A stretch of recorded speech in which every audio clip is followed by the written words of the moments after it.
In Judges chapter 6, we see again the theme throughout the book of Judges. It's like a roller coaster. When they have a bad judge, the country suffers. And then a good judge will come along and the country will prosper. In this chapter, the Israelites have been doing evil in the sight of the Lord, and they're suffering those consequences. The Midianites and their allies have run them into poverty.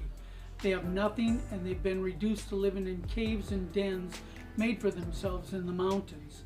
They finally turn to the Lord for help, and God in His mercy sends a prophet to give them hope.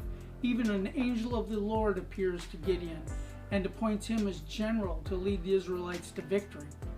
Most of us can relate to Gideon's hesitancy of taking the task on. He comes up with a number of excuses. His family's poor.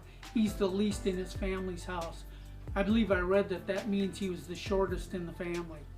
He finds out that he really is talking to the angel of the Lord, but he still has his doubts, and that's when we read of Gideon's testing of God, whether he's going to be with him or not.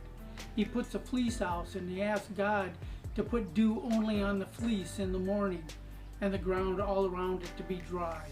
It happens just as he asked. Then he asked the opposite to happen. Let the dew be all over the ground and the fleece be dry. And it is just as he asked. How many of us have wanted to be able to test God in that way? Lord, I got a problem and I don't know whether to go to the left or the right. If I flip this coin and it's heads, I'll do this. If you give me this or that sign, I'll know which way I should turn. That's what my flesh wants to live by.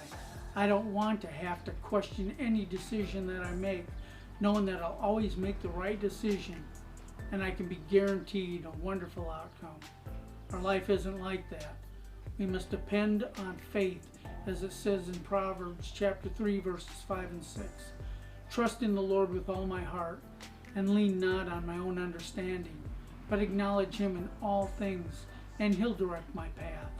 We must pray, wait, and then act and leave the results up to God, knowing that whatever the outcome, we were faithful in trying to make the right decisions. Amen.